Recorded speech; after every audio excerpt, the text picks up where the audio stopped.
Okay, let's unpack this. We're diving into some truly fundamental questions today, and we're guided by this really fascinating piece of source material you shared from Philosophy Bro.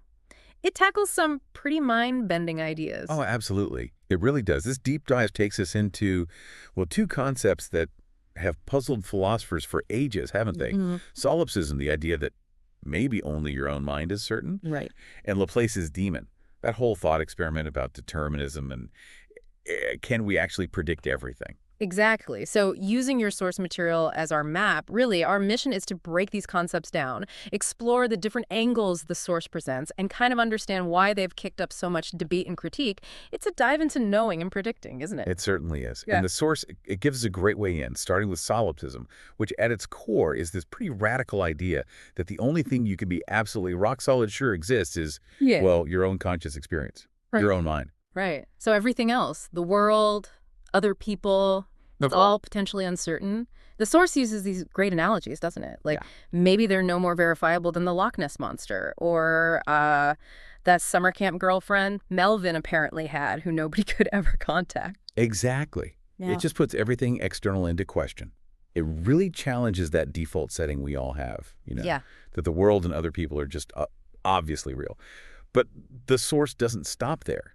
It breaks down this core idea into three specific flavors of solipsism. Okay. Okay, let's walk through those then. What's the first one? So the first is epistemological solipsism. This one basically takes Descartes' famous "I think, therefore I am" and says, okay, stop there. You know that for sure. Your own consciousness. But anything else, anything about the external world, like gravity exists, are trees green, there's just conjecture. You can't know it with the same certainty. Okay, so it's not quite saying the external world doesn't exist, No, not necessarily. but more that you just lack the ironclad proof, the certainty. Precisely. It's all about a foundation of knowledge, the epistemology.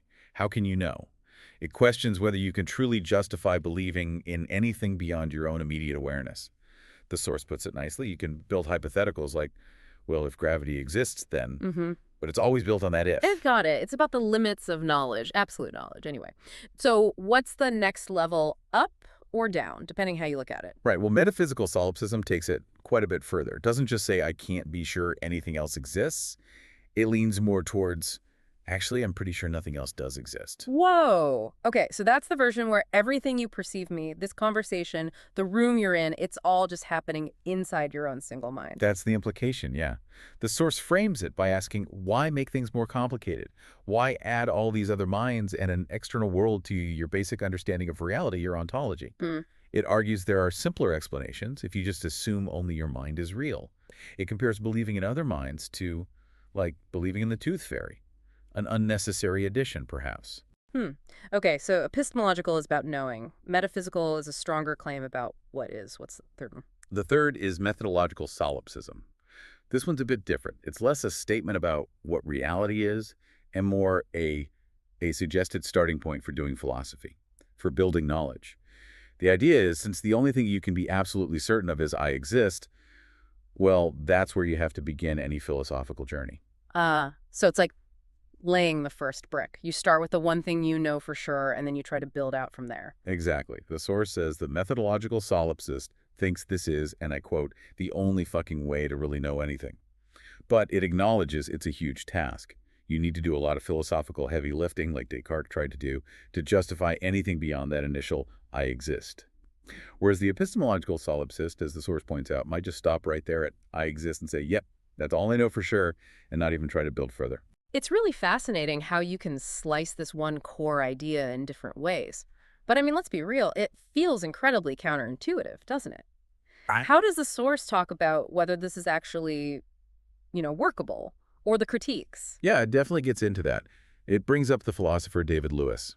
Lewis apparently argued that, look, even if you can't strictly prove something, if believing it is philosophically useful helps you make sense of things, maybe that's reason enough to accept it. Okay, a pragmatic view. Kind of, yeah. Yeah. Which clashes hard with the metaphysical solipsist, right? Mm-hmm. For them, usefulness doesn't matter if the belief itself isn't fundamentally supportable. And Bertrand Russell had a pretty sharp take on it too, didn't he? Oh, he did. The source mentions Russell called solipsism basically useless Mm-hmm. and said it paralyzed its adherents.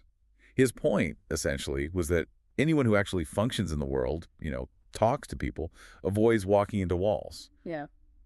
They aren't really living like a solipsist, are they? Yeah, that makes sense. And it leads right to that paradox the source highlights. The sheer absurdity of a committed solipsist trying to convince someone else they're a solipsist. Like, Exactly.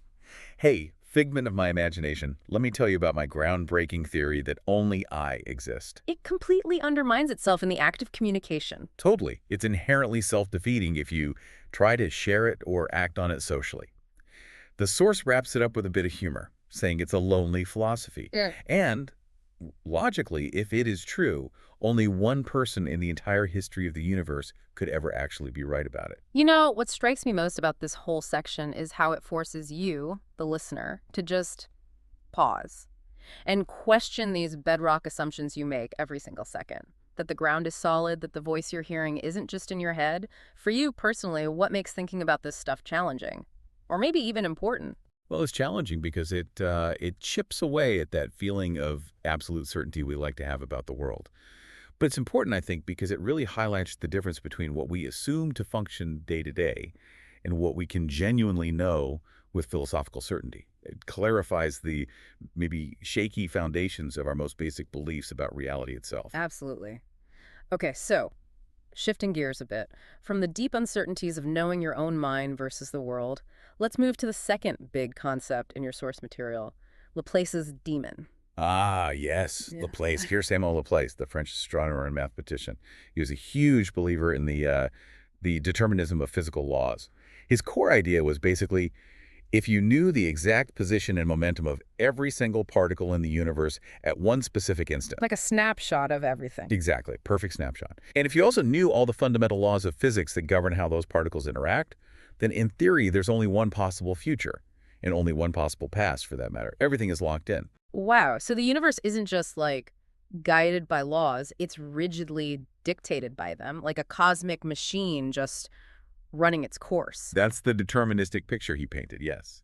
And to make this idea clearer, he proposed this thought experiment, this hypothetical superintelligence, this demon, though it wasn't meant literally, more like a metaphor for perfect knowledge and calculation. Okay. And this demon, because it knows the starting state and the rules, it could predict absolutely anything that ever happens. According to the thought experiment setup, yeah. The source really leans into this. It says this demon could calculate like exactly where every drop of water would go if you took a shower decades from now. It could tell you who you'd marry, the exact moment of your death, even who wins the WNBA championship in 2077. Yeah. Because from this viewpoint, physics is just, well, the source says, predictable as shit. The sheer scale of that, it's almost impossible to wrap your head around. But, and this feels like a big but, this is where the source introduces a really critical point, isn't it? That determined doesn't necessarily mean predictable. Yes. This is the crucial turn. The source digs into why perfect prediction might actually be impossible, even in a perfectly deterministic universe, at least from within that universe. Think about it. Imagine some supercomputer inside the universe trying to simulate the future of the entire universe, including itself. Okay. I see where this is going. Right.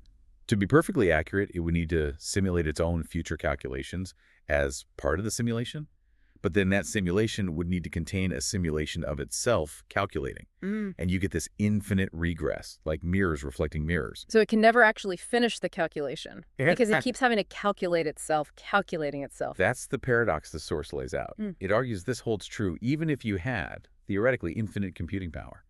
If you're part of the system you're trying to perfectly predict, you hit this logical roadblock. So the source concludes, for Laplace's demon to actually work as described to achieve perfect prediction, the demon would have to be outside the system, outside the universe it's observing.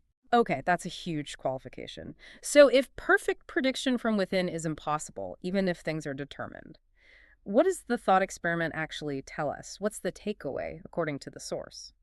Well, the source suggests that what the demon really illustrates is something more practical. The incredible power of physics to give us approximations of the future. We can use physical laws to predict things like weather patterns or planetary movements or how machines will behave, often with amazing accuracy. And importantly, the source notes this ability to approximate the future using science. That's true whether the universe is strictly deterministic or not. It highlights the practical predictive power we do have. So it's less about absolute certainty of the future and more about the usefulness of scientific modeling. Kind of, yeah. It Right. shifts the focus. And the source also throws in a little nod for the attentive proteges, as it Yeah. says. That even if the demon could know all your future choices, that doesn't automatically mean free will is an illusion. That's a whole other philosophical can of worms, but it acknowledges the complexity. Man, it really forces you to grapple with big ideas about causality, fate, free will, and just the fundamental limits of what anything, even a hypothetical super intellect, could ever know about what's coming. For you, when you think about Laplace's demon and this whole determined versus predictable thing, what feels most challenging or important? I think what's challenging is that it forces us to confront that deep question. Is the path ahead fixed? Or are there genuine forks in the road? It touches on our sense of agency. And what's important, I think, is how it clarifies what scientific prediction really is. It's not necessarily about knowing the one true future, but about building increasingly powerful models based on observed laws and patterns. It makes you appreciate both the power and the inherent limitations of trying to know what's next. We've definitely taken a deep dive today, haven't we? Guided by your source material, really wrestling with, well, first, the profound uncertainty of solipsism can, anything beyond your own mind. Hmm. And then the seemingly opposite idea that potentially ironclad, yet ultimately unknowable determinism suggested by Laplace's demon. Yeah, we've seen how both concepts, though coming from different angles, really push at the boundaries of knowledge, reality, and what we think we can predict. They challenge our most basic assumptions. And it leaves us, and you, the listener, with a pretty potent final thought to chew on, doesn't it? If the only thing you can be absolutely, truly sure of is your own inner world, your consciousness, and yet the physical universe outside that consciousness, assuming it does exist, might be running on these deterministic tracks that are impossible to perfectly predict from the inside, where does that leave room for, well, for us, for individual choice, for unique experiences, for anything that feels genuinely new or spontaneous in the grand scheme of things? What kind of space does that carve out?